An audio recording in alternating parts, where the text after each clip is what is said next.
Hi, everyone. Thanks for joining today's webinar, Autodesk EAGLE webinar. We will be starting soon. George Garcia is coming in the room and will be hosting in just a moment. So thank you so much for waiting for us.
Hi, John. Thanks for joining us.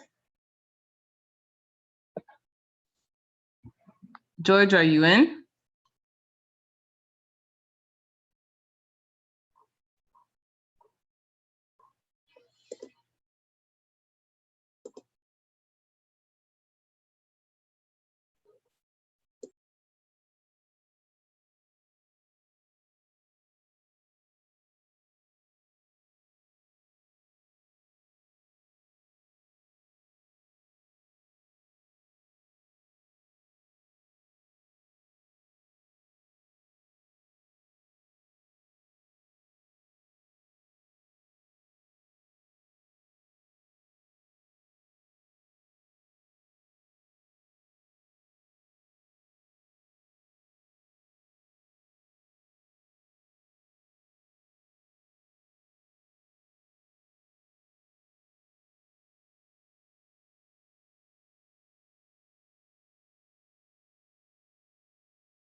Hello, can everyone hear me? Yes, we can hear you. I can hear you, George. Okay, awesome. So just full disclosure, I'm doing this through my phone. I don't have a headset at home. The building lost power. So we had to kind of at last minute run and get all this sorted out.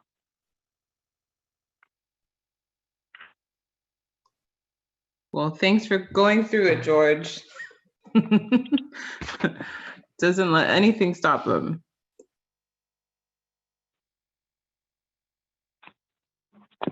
Okay. Do I sound decent? Can everyone hear me at least somewhat legibly? I can I can hear you. It's not bad. It's a little staticky, but we can make do. Do you have the slides, George? Yeah, I have, you know that I typically just like to go live with EAGLE. Okay, cool. So I have everything ready. Okay, perfect. So I think you have full power, right? You can take control. Yeah, I do. All right, just let me know if you need anything from me. All right, we'll do. Awesome.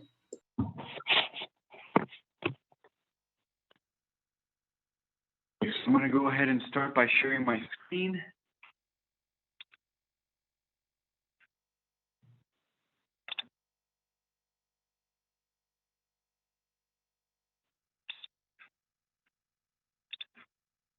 Okay.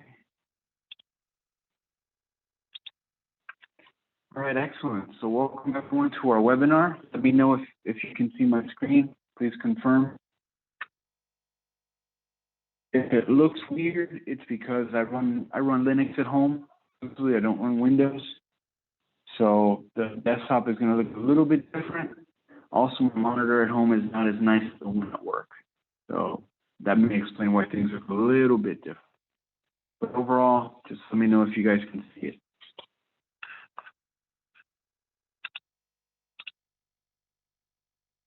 Okay, excellent.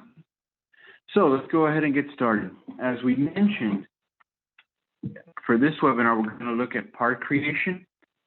Now, last minute, I did make an adjustment based on a request that came up on the forums yesterday, which was that someone asked how to make a component with thermal pads. So we'll be going over that today. Now, the part we're going to be making is the TPS 92411. It is an LED driver, very unique LED driver. But the reason I chose it is specifically because it uses two packages. One is very easy to make because we can generate it using the package generator. The other one, I think we can also generate with the package generator, but we will have to draw in the thermal pads ourselves. So we're going to see that we're going to have to make some adjustments because of this thermal pad. Okay, so let's go ahead and get started. Like I said, if you guys want to follow along at home, just look up TPS 92411. You can Google it. It's a TI component, and just pull up the data sheet. Specifically, we're looking at pages, let's say 28 to 30. I take that back. 23 to 30. Okay, so that's what we're going to be playing with today. Okay. So what we're going to do is we go to Eagle. I go File, New, Library. If you have a library in which you want to add the parts, obviously you would open that instead. So I have this new library right here. And as you can see, whenever you have a new library, it's completely empty. You get these four columns: device, footprint, 3D package, and symbol. Now the symbol is schematic representation. Footprint is the PCB representation, or the physical geometry of the component. 3D package is pretty self-explanatory, but it's the 3D model of said footprint. And then the device is the marriage of symbols, footprints, and 3D packages to form a cohesive asset, something that you can actually use in your design. So when you're creating designs on the schematic editor, you can only bring devices. You can't bring in individual symbols. So let's go ahead and get started. Now, with a component like this one, where it's not an op-amp or a resistor or something that has a standardized symbol, the best approach typically is to just look at the component itself, and then using a square, we can write out the different pins and drawing the different pins. So that's what we're going to do in this case. Our symbol is going to be very simple. It's basically a square, and we're going to add 5 pins. Now you'll notice that both the 8-pin package and the 5-pin package have the same functions. They're arranged differently, but it's the same functions. In the case of the 8-pad package, and this is something you'll see common, very commonplace, when a given device is available in multiple packages, sometimes you'll find that the larger packages, if they don't have any additional features or don't expose any additional functionality, then the extra pins or the extra pads will just be no connects. Okay? So what we're going to do is we're going to go ahead and we're going to make the symbol. It just has these 5 pins, these 5 functions. So let's go into Eagle over here. We're going to click Add Symbol. When you do this, you have the option to obviously create a new symbol or to import from Eagle's built-in libraries or any libraries you may have in use. So for this one, I'm just going to call it the name of the device, TPS 92411. Let me make sure, yes. I'll say OK. Create new symbol, we say yes, and we arrive at this screen. Now, the symbol is arguably one of the easiest things to draw in Eagle because since you don't have to worry about matching the physical geometry, you can just stick to the default grid. Now, this default grid is very important, and we need to talk about one of the golden rules of EAGLE, okay? As one of our leads put it. There's a few, this is one of them. When it comes to the symbol or the schematic editor, do not deviate from 0.1 inches. If you prefer the metric system, change the units to be metric. In that case, it'll be 2.54 millimeters, but don't change that spacing. If you do, you're going to find that it's difficult to get things to connect in the schematic. This is less of a problem now than it used to be, because now we have pin snaps in the schematic. However, if you're going to try to interconnect nets, it's still going to bite you. So we very, very strongly encourage, not saying we, don't change it. Okay, so stick to 0.1 inches for the equivalent 2.54 millimeters. So let's go ahead and draw this symbol. Now, there's a couple of ways we could do it. We could obviously go full manual, but we have now this this pin array option.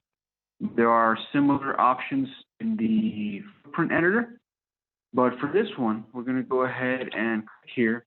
And it's nice because for something like this, it allows you to quickly whip up the symbol. So what we're going to do is I'm going to have some on the left and the right.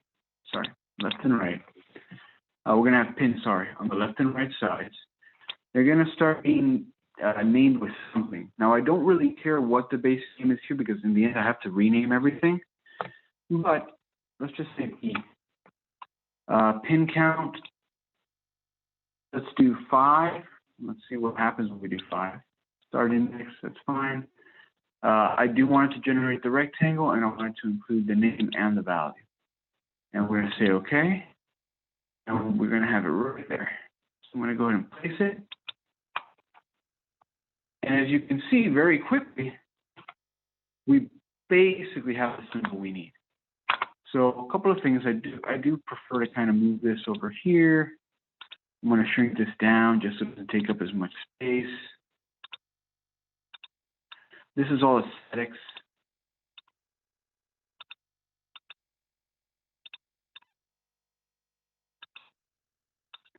Okay, perfect. So I'm happy with this. One thing that I want to emphasize here is you always want to try to center your symbols, okay? It's very important that you try to center them, because whatever the origin is here in the symbol editor, that becomes your handle. That's where you're going to be able to grab the symbol from in the schematic editor. So we generally recommend that you center your symbol. Some users like to do it on the first pin. That does work. It's not what we recommend typically, because then if you have nets and you have other things, it can be difficult to spot the handle. We prefer the center, but either option works. But we strongly recommend to just center the symbol. So now all we have to do is rename these. So let's go ahead and look at our schematic. I'm going to kind of follow this convention here. They're kind of set up the same way, but I'm going to follow it this way. Okay, so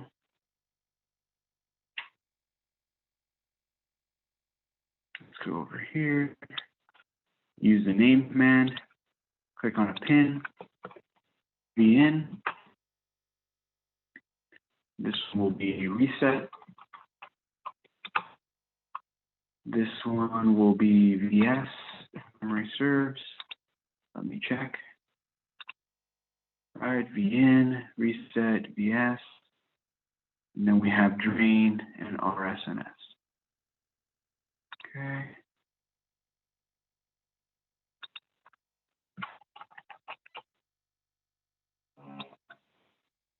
RSNS. Okay, excellent. Now, a couple of things we want to look at here is, if you notice, every pin has these two properties with it. It has a direction and it has a swap level. Now, what do these mean? Direction is very important because it basically forms the foundation for our electrical rules checking. So if you set up the pin directions correctly, it can help you catch certain connectivity errors. So by default, EAGLE uses I/O, which doesn't have any special considerations to it, any special conditions. And if you're not sure what you're doing, you can leave it like that and it'll be okay most of the time. If you have supply symbols, then it won't work. But for most components, if you're not sure, you can leave it like this. But if we start digging into the data sheet, we can see some information about maybe how we might want to connect these. So if we go over into the data sheet, we can see that for VN, we're going to want to have positive power.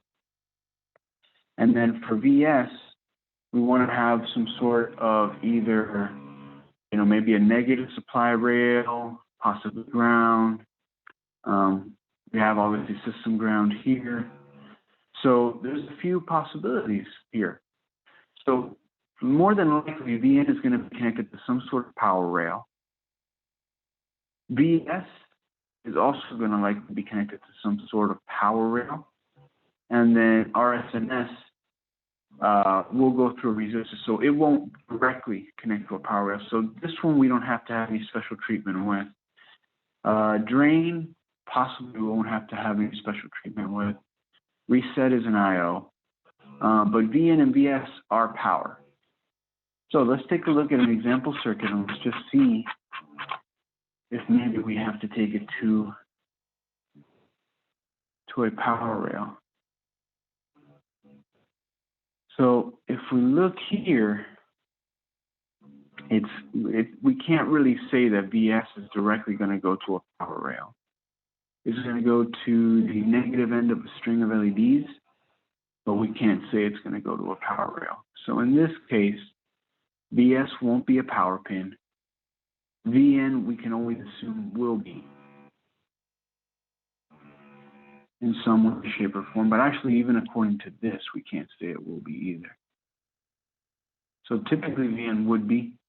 But in this situation, it seems that the safest approach is to leave everything as an I/O.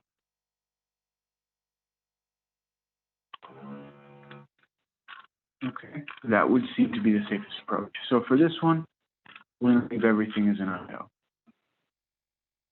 Now, the other topic here is swap level. Swap level basically determines if two or more pins are interchangeable.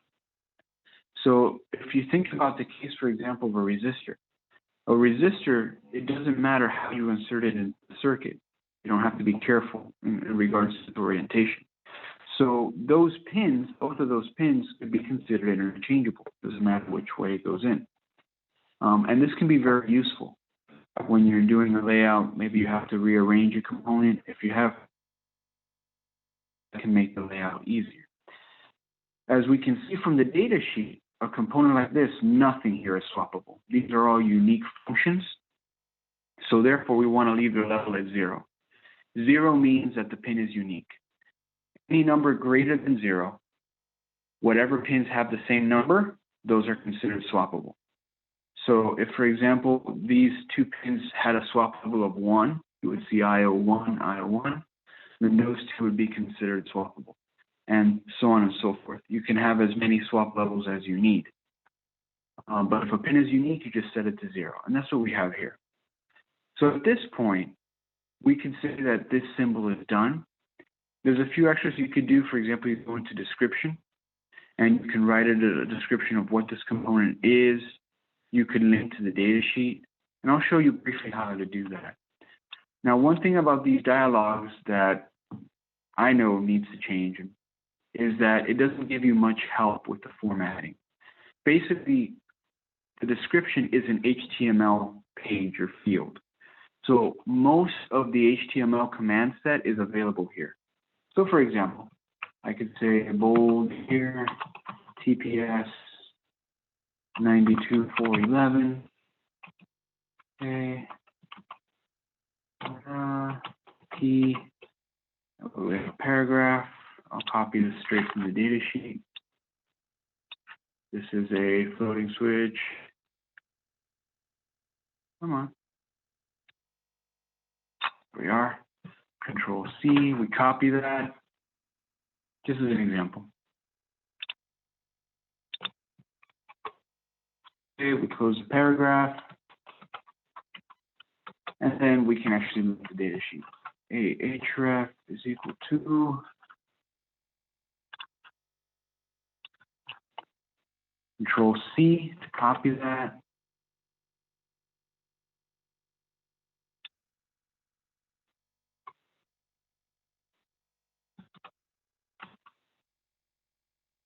Data sheet. Oops. And there. So as you can see, if you actually click that, it will take you straight to the data sheet. So it's very powerful. The description field is a very, very useful field that unfortunately isn't leveraged as often as it could be. Okay, but keep that in mind. It's a full HTML document, basically. Besides linking data sheets, you can actually link in images here. So you can make very good documentation on both your symbols, your footprint devices. They all have a description field. So there's a lot of power embedded here. Let me see if to this point there's anything we need to be aware of right now. Okay, good. If there's any questions, feel free to put them in the chat or in the Q&A. At the end of this, we'll go over them. So now, let's go back to the table of contents. I'm going to go ahead and save this library.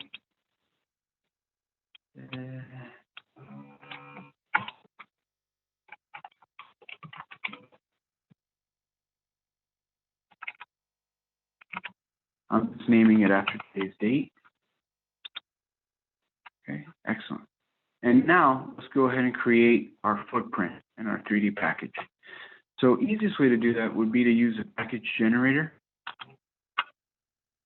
I'm going to put it in my own personal managed folder because I do have access to a few others. If you only have one managed folder, then I won't have you choose. It'll automatically pop up the one you. That's correct. Okay, excellent. So this is one option. This is the one that we typically consider to be easiest. And what you want to do is you want to look at the package you're trying to form. Okay, so if we look here at the data sheet, let's go to that page 23.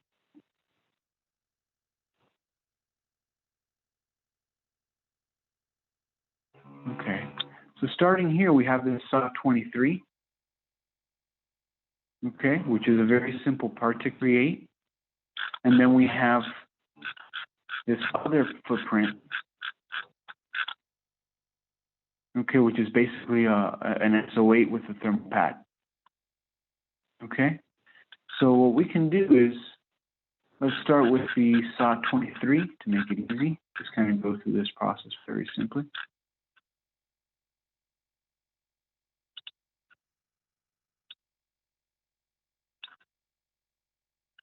Okay, SAW 23, where are you? Here we go. Okay, we have a 5-pin SAW 23. We can say the pad shape is rectangular. Density level is something that's worth talking about. Basically, the IPC defines different factors for the pads. So for example, if you have a really tight layout and you need to minimize the space occupied by the footprint, then you would use something like density level least. And this will form the tightest possible pad around the pins of the components. Not something you would want to do for manual. If you're going to manually assemble the board, it's not something you want to do. If you want to manually assemble the board, then something like most might be more your style. This is going to give you the largest spacing allowable for the pad according to IPC standards based on the dimensions of the pins. When in doubt, just leave it at nominal. So now, let's go ahead and look at the data sheet. And we can enter these factors here. So we can see that the pitch is 0.95, which is what we have for the pitch, so that part's okay. For B, which is the pin width, sorry, this is the land pattern. Let me go off of these. Pin width, these are 0.5 to 0.3. So we go over here. This is B, 0.5 to 0.3. It's basically what we were expecting. Okay. Let's get this maximum distance here from the data sheet.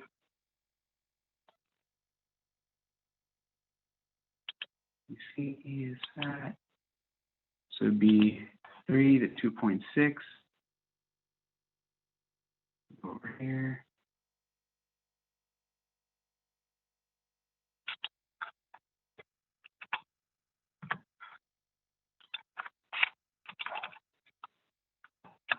Okay.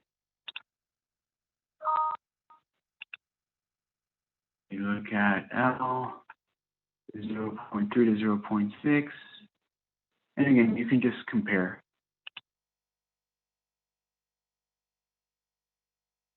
Here, 0.3, 0.6. I can leave the 6 one. It's not a big deal. Got that, got that, got that. D, okay.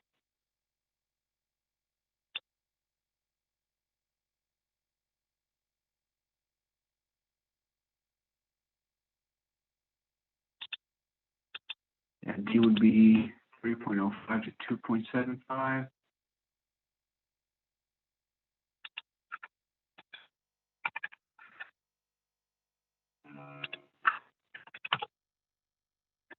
And then E1 is the body itself, which is 1.75, 1.45.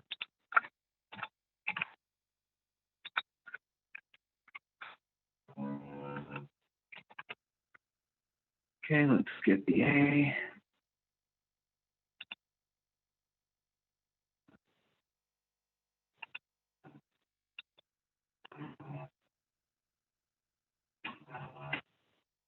Make sure which one of those two it is. So it's from the past, so it's 0.9 to 1.45.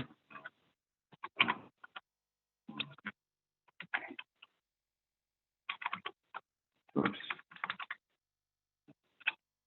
And then we have this little A1. It's just this little bit here, which is 0 to 0.15.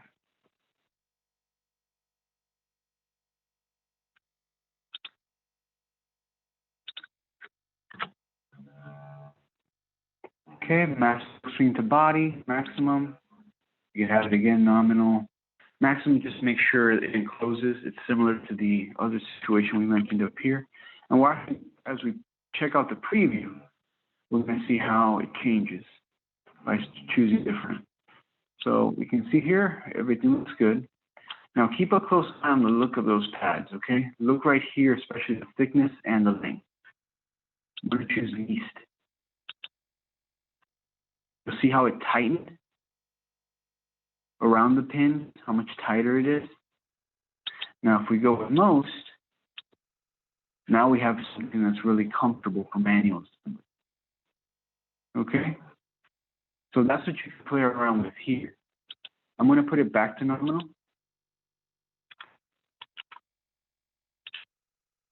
And now, when you look at map silk screen to body, keep an eye on the silk screen again. We can go minimum. You'll see how it tightens up. See the white lines? Nominal. And then you get maximum. Okay, so that's what these settings do. So at this point, I'm happy with this soft 23 that we've made, and I'm going to say finish. Version will be created, yep. Say okay.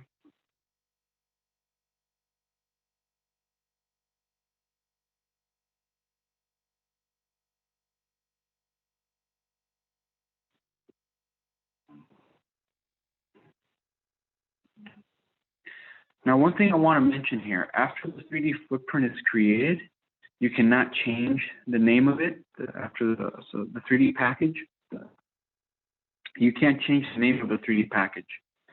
You can change the name of the footprint, but you cannot change the name of the 3D package because of the way library.io works.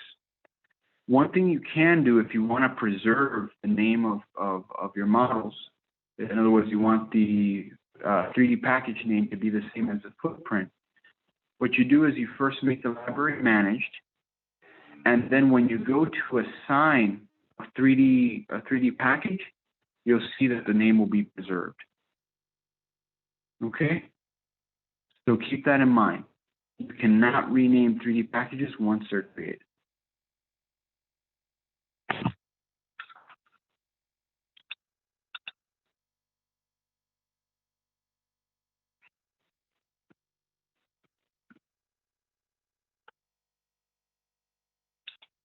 And as we can see, here we have the footprint. Now, let's go ahead and make the other footprint.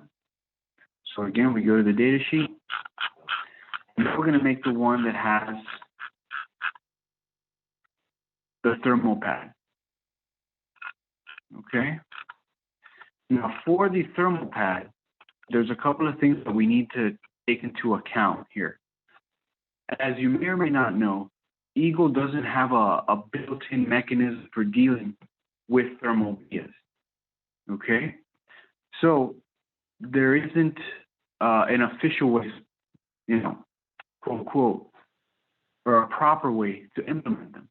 However, I'm going to show you the way that I have found that works best for me, that minimizes the number of DRC errors, and it's going to involve us making a few tweaks to the footprint. Okay? So what we're going to do is we're going to go ahead and we're going to start and make this part. Okay, we're just going to make the thermal pad, and we're going to make the overall footprint, the overall example board layout. Okay, and we're going to use the same technique we use now. So we're going to go here, create a package generator in there.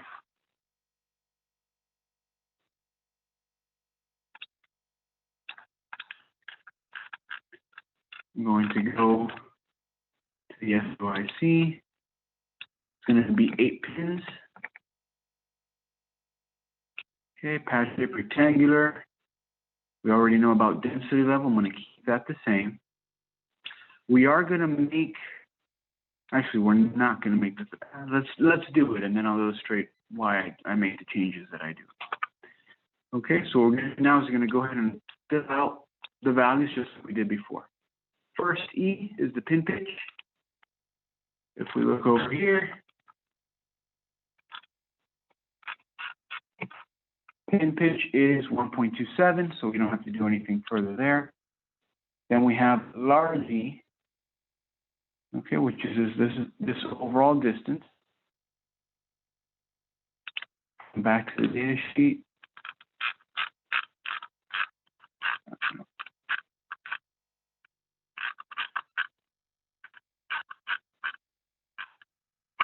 There we go, large E.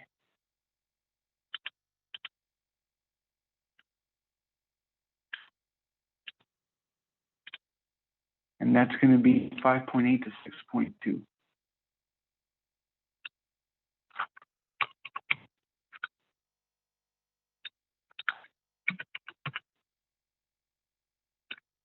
Okay, L is going to be 0.4 to 1.27. This is what we have. B is the width of the pins. 0.31 to 0.51. Basically what we have here. Let's just make it the same. Okay, D is 4.8 to 5.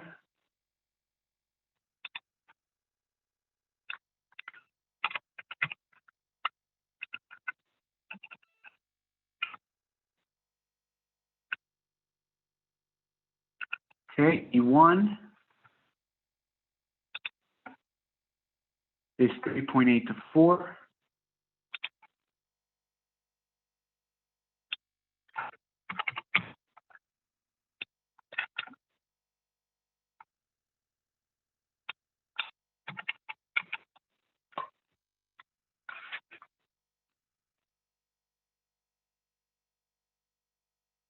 I may not like it because of the D.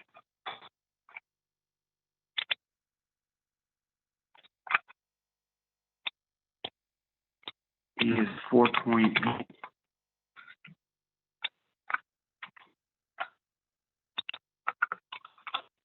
I guess we're trying to tab out of it.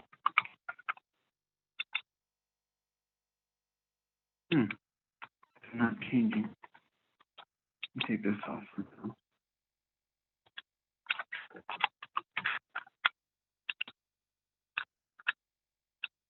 Okay.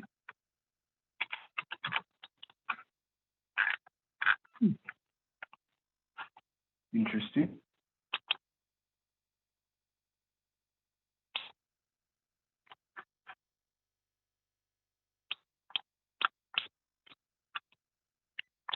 Ooh, they got stuck.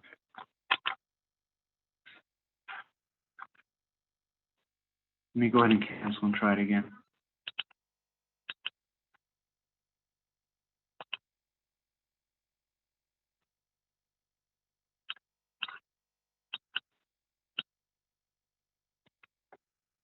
I'm sure somebody was yelling that numbers weren't changing.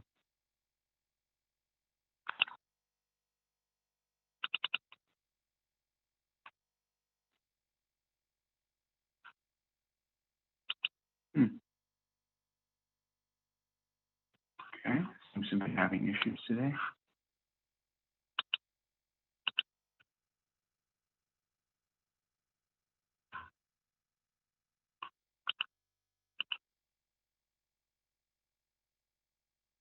Please reduce number of pins. Okay. Saw somebody commented that. Okay. So what we'll do, just to focus on, I'll put this one. Okay, S8. Let's bring in this one.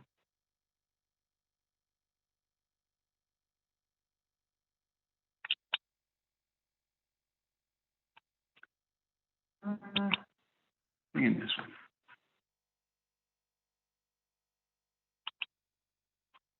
It already has a 3D model. Now we have to work a little bit. And here's why. As we know from the data sheet, we need to have a thermal pad.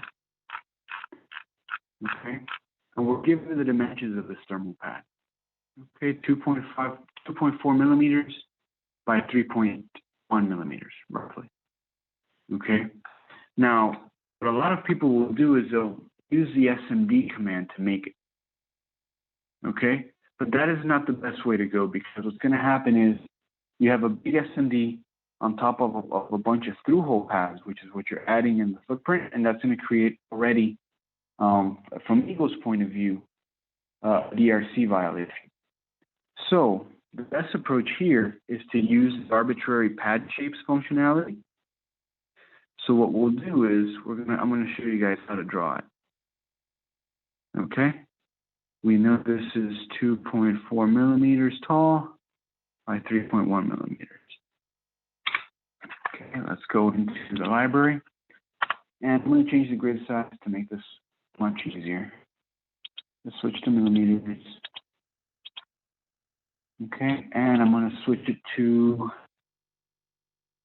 let's say, 0.1 millimeters.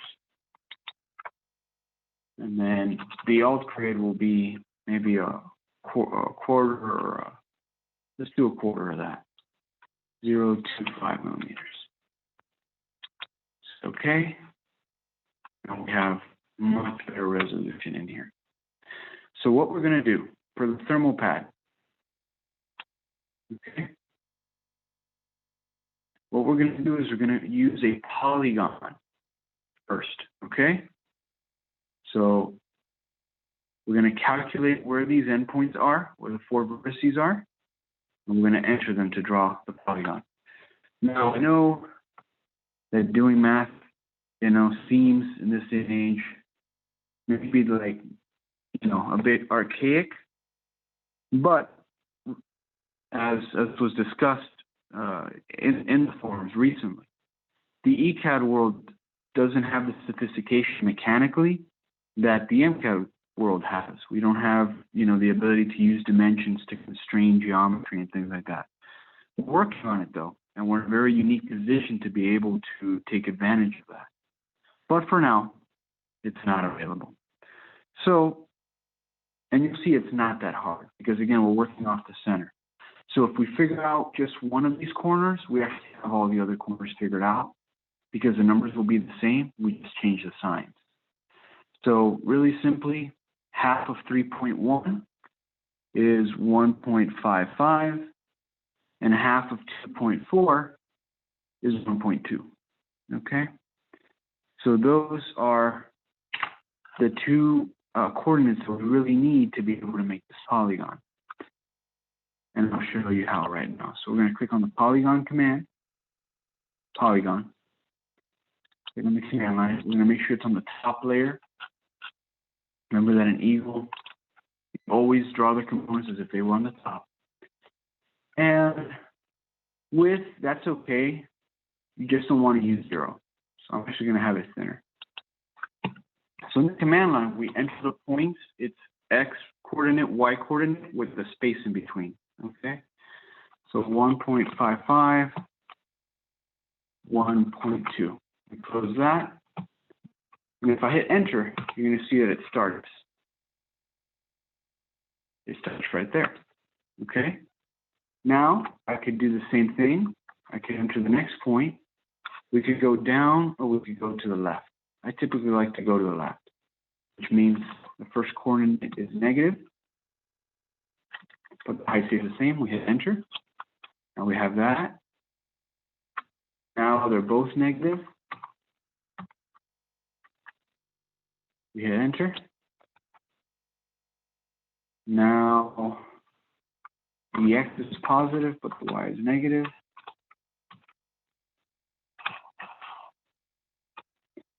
And then we close it by going back to where we started. And you can just hit the up arrow to cycle through the various entries. And then hit enter, and we have our polygon. Okay.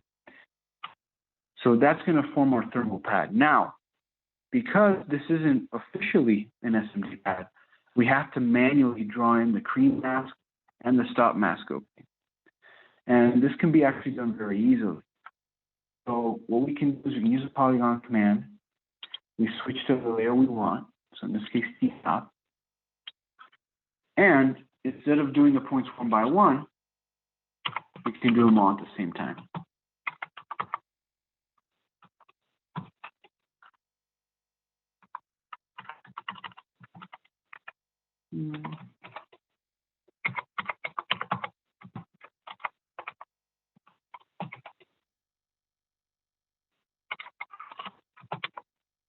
And then the key is you just close it with the same point. So you would be entering 5 points.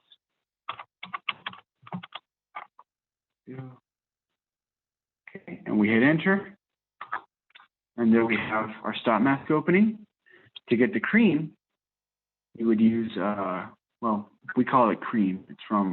It's a legacy name. But to get the stencil opening, use T cream, enter. Now you press up, you have all the same points, you hit enter, and you have now the exposed pad on the bottom. Okay? So as you can see, it's not as hard as maybe it would initially seem. And again, if there's any questions on this, we can go over. Now the remaining part is to put in the thermal vias. So if we go to the data sheet, we'll see how they're located. Okay? We have 6 of them. Okay, there are 0.33 millimeters in diameter, and we have 6. So we have to calculate again those 6 locations. It's not too hard because of symmetry. Okay, so if we have the top 3, we have the bottom 3 also. Okay, we know the separation between these is 1.3 millimeters. Half of 1.3 works out to be 0.65 millimeters. Okay. So in that situation. Oh, sorry, no, not half. My mistake. That works for the height, but not for the space in between them. Okay. So we know all of the top row is at y 0.65 of height, and then there's the space 1.3. So let's go ahead and adjust this. We go over here. We're going to say the drill is going to be 0.33. Hit enter. Circular. Now notice the diameter that's chosen is auto. It's very large, and we typically, for this purpose, we won't want it that big. So let's just pick something slightly bigger. That'll be okay. And let's go ahead and place them. Again, very simple. You can just enter all the points at once, or you can do it one by one. So the first one will be at 1.3, 0.65. Next one will be at 0, 0.65. Then negative. I'm basically going the top row from right to left. 1.3, 0.65. Okay, I hit enter. And you have 3. Okay, and then similarly, I'm make sure I haven't messed anything up here. 2.4, 1. I think I made it bigger. Okay. Oh no, it's good. 2.4, 3.1. Good. Yeah, it looks all right. Now we go back here. And the rest of them are just the same, but with negative y.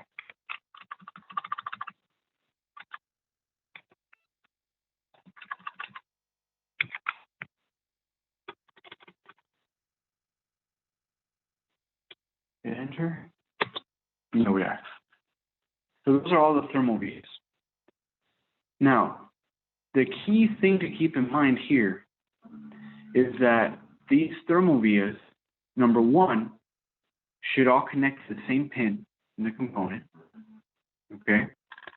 And number two, if you look at the documents related to this, they want solder mask to be covering everything else. Okay? So they only want the opening here around the pad itself and nothing else. If we look at our part, you'll see that these extend a little bit. In practical terms, it probably doesn't matter. But if these were bigger, what we might have to do is turn off the stop mask generation for these.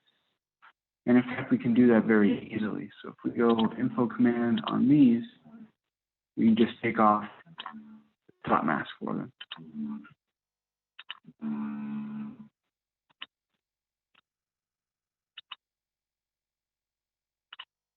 In the case of the ones that are inside the pad, it doesn't matter because that entire pad is open. Okay. Now, one thing, if you're new to making parts and may come into play, is the size that we've defined for the annular ring is very thin. When you bring this part into a real board, what's probably going to happen is that they're going to swell because the default DRC requires the annular rings to be of a certain thickness in order for the drill heads to be manufacturable. So if you see that happen, all you have to do is adjust the DRC. Okay, at least until they don't pop out beyond the pad. Okay, so all the pads are numbered properly, and we can go ahead now and form our device. Okay, so we've gone through a lot, but we're almost there. Just bear with me. I'm going to save it. Let's go over here. That's the one I brought in. Let's make a new device. TPS 92-411. Say yes. Now, one thing we need to check is what do these thermal vias connect to? Okay, are they supposed to connect to ground? Are they just supposed to connect to a plate? What are they supposed to connect to? Okay, let me make sure, see if there's anything quickly, any idea we can get quickly off of what it's supposed to connect to.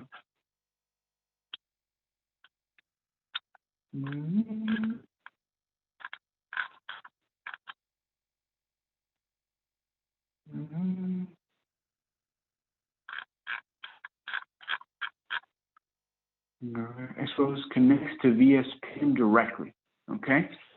So right now, we know that all those thermal pads have to connect to VS, okay? That's what they need to connect to. This is going to make things very easy. So let's go back to our library. First thing we do is we bring in the symbol. You say OK. Perfect. Next, we're going to bring in our two packages. So key point here. Whenever you associate footprints in the device, the first one doesn't have to be named. So I can say OK, and we got this one in. The second one, and hence any other ones you may add, they do need to be named. Okay, so we're going to go ahead and call this, let's just say, sod or whatever. Say okay, and there we go. Those are our two. Okay, prefix. Typically for integrated circuits, I like to use IC. Some people may use the letter U, may use some other variation. I'll say IC. Value. Now, value is important, and this is one that sometimes users don't get. If it's set to off, then the value by default is not adjustable, and it's actually the name of the device, which in this case is desirable because it's TPS 92411. So when dealing with integrated circuits, you'll find that you often leave value set to off. If you're making a passive or something where the value can change, you know, capacitor, resistor, inductor, things like that, then you would set the value to on. The default value is adjustable, and it's empty by default. Okay? So that's the difference between off and on. Now, the last thing we need to do is connect these. So we're going to click on connect. And now we go to the data sheet and we see what connects to what. So drain on this package goes to pin 8. Okay? So we go over here, find pin 8, connect. And you'll see that it moves to this column. Okay. Reset goes to pin 3, connect. RSNS goes to pin 5, connect. Okay. VN goes to pin 1.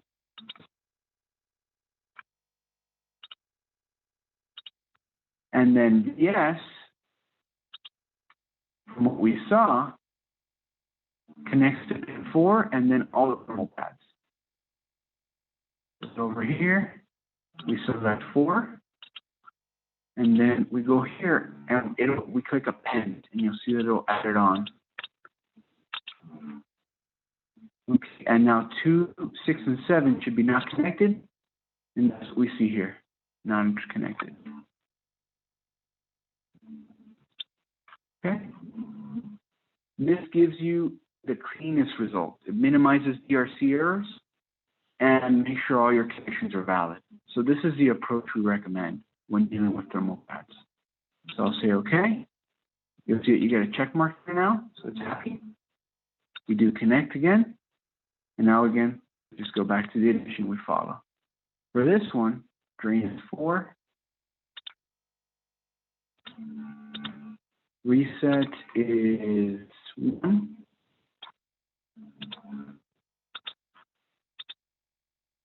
RSNS is 5 here.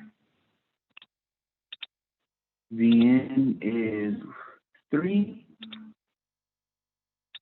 And BS should be 2. Let's confirm. BS is 2. Say connect, and we're done. Okay? At this point, we've created the library, we've created symbols, we've created footprints. and we've done all the associations. We also created thermal pads today. And in order to do so, we had to leverage the arbitrary pad shape feature. So at this point, let's see if there's any questions.